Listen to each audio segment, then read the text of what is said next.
एक वक्त का किस्सा है। एक गांव में मीठा और बिट्टू दो दोस्त रहते थे। उन्होंने एक कश्ती बनाई और समंदर में जाकर वो मछलियाँ पकड़ते थे और उन्हें बाजार में बेचते थे। एक दिन वो दोनों कश्ती में सवार होकर काफी दूर चले गए। बिट्टू ने सोचा अब हम काफी दूर आ चुके हैं, यही मछलियाँ पकड़ने की ठीक जगह है। मीठे भाई, ये जगह बिल्कुल ठीक है मछलियाँ पकड़ने के लिए, इससे आगे जाएंगे तो खतरा हो सकता है। अरे बिट्टू, तुम फिक्र क्यों करते हो, हम थोड़ा सा ही तो आगे आए हैं, आज मैं बड़ी मछली पकड़े बगैर वापस नहीं जाऊंगा। ये कहकर वो समंदर में जाल डाल देते हैं। अभी कुछ ही देर गुजरती है कि अचानक जाल में कुछ हरकत होने लगती है। बिट्टू जल्दी से जाल ऊपर खींचता है तो देखता है कि इसमें एक जल परी होती है। बिट्टू इस जल परी को कश्ती पर लाता है तो वो बेहोश होती है। अरे वाह, आज तो हमारे हाथ में बहुत बड़ा खजाना लग गया है, इस जल परी को बेचकर हम बहुत अमीर हो जाएंगे।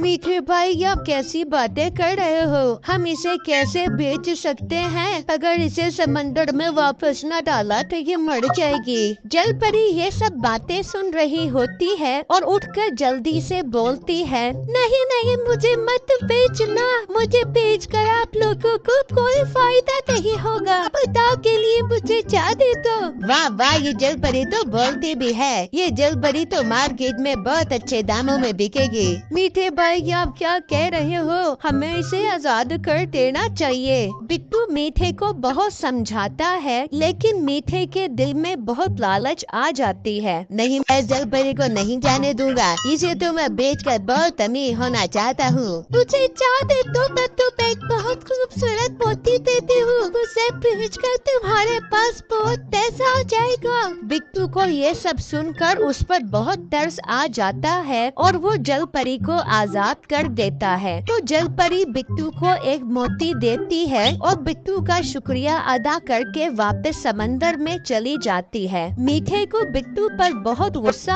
आता है और वो मन ही मन में सोच रहा होता है कि जब तक बिट्टू मेरे साथ है ये हमेशा मेरे और मेरे पैसों के बीच आता रहेगा, मुझे इससे छुटकारा हासिल करना होगा। जब वो दोनों किनारे पर पहुंच जाते हैं तो बिट्टू कहता है, मीठे भाई आप क्या सोच रहे हो, मैं सोच रहा हूँ कि मोटे आइंदा मैं तेरे साथ काम नहीं करूँगा। लेकिन आप ऐसा क्यों सोच रहे हो, फिर हमारे कारोबार का क्या होगा और इस मोती का मैं क्या करूँगा। तूने जो मर्जी करना है कर, मैं इस मामूली मोती को बेचकर अपनी बेइज्जती नहीं करवाना चाहता। उस जल परी के पास वो ज्यादा खजाना होगा, मैं खुद ही उसे पकड़ कर उसका सारा खजाना लूट लूंगा और उसे मार्केट में महंगे दामों में बेच दूंगा। लेकिन मीठे भाई, अगर आपने इसको समंदर से बाहर निकाला तो वो मर जाएगी। मोटे पेट वाले गेंडे, तुझे खाने से फुर्सत मिले तो तेरा दिमाग चले, पानी से बाहर निकलने से जल परी कोई नहीं मिलती।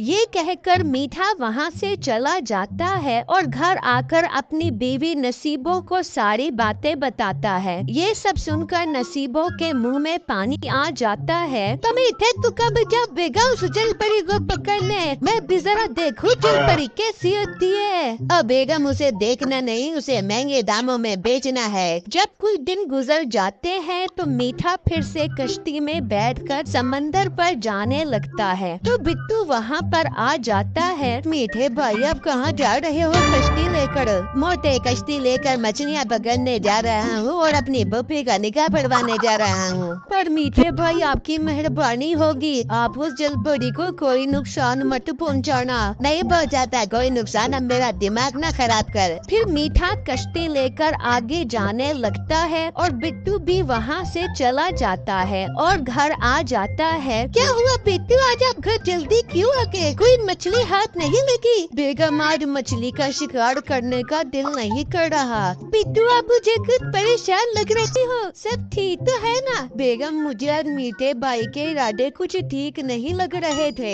मुझे शक है वो जरूर जल परी को पकड़ने गए होंगे, मैं नहीं चाहता कि वो जल परी को कोई नुकसान पहुंचाए। बिट्टू, हम एक काम करते हैं, हम मीठे भाई के पीछे चलते हैं और जल परी की जान बचाते हैं। बेगम, ये आपने अच्छा मशवरा दिया है, हमें ऐसा ही करना चाहिए। फिर वो दोनों घर से निकलते हैं, जबकि दूसरी तरफ मीठा समंदर में जाल डालता है। जब थोड़ी देर गुजर जाती है तो जाल में उसे कुछ महसूस होता है। जब वो जाल बाहर निकालता है तो उसमें एक शीशे की बोतल होती है। समंदर में शीशे की बोतल, जरूर इसमें जिन होगा जिसे आजाद करवा के मैं अपना गुलाम बना लूंगा और उससे खजाना चोरी करवा कर बहुत अमीर बन जाऊंगा। जबकि बिट्टू और उसकी बीवी समंदर पर पहुंच जाते हैं। बेगम, हमें जल्दी से समंदर में आगे जाना होगा, इससे पहले के मीठे भाई जलपरी को नुकसान पहुंचा दे। फिर बिट्टू और उसकी बीवी कश्ती में बैठकर जाने लगते हैं तो दूसरी तरफ मीठा बोतल का ढक्कन खोल देता है तो उसमें से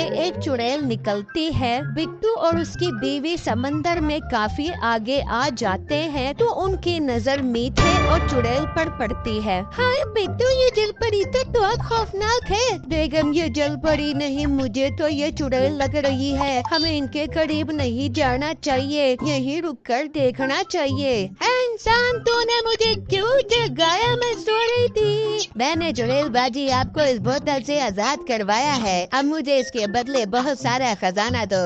इंसान, कई साल पहले मुझे जिस शख्स ने इस बोतल में बंद किया था वो तेरी शक्ल का था। उसने मेरे शोर को मार दिया था। तूने मुझे उसी शख्स की याद दिलवा दी। मैं तेरे नहीं छोड़ूंगी। चुड़ैल बाजी, वो मैं नहीं, वो कोई और होगा। आपको कोई गलतफहमी हो रही होगी। चुप कर जा, सजा के लिए तैयार हो जा। फिर चुड़ैल जादू से मीठे को छोटा करके बोतल में बंद कर देती है। बिट्टू और उसकी बीवी डरकर वहाँ से कश्ती भगा देते हैं और घर आ जाते हैं। बिट्टू जी, ये तो बहुत बुरा हुआ मीठे भाई के साथ। बेगम, लालच का यही अंजाम होता है। मुझे तो फिक्र हो रही है, मैं अब समंदर में जाकर मछलियाँ कैसे पकड़ूंगा। कहीं वो चुड़ैल मेरा भी यही हाल न कर दे। नहीं नहीं बिट्टू, आप उस समंदर में नहीं जाओगे। बिट्टू, आप एक काम करो, वो मोती जो जलपरी ने दिया था उसे सुनार को चेक करवाओ, हो सकता है वो कोई कीमती मोती हो।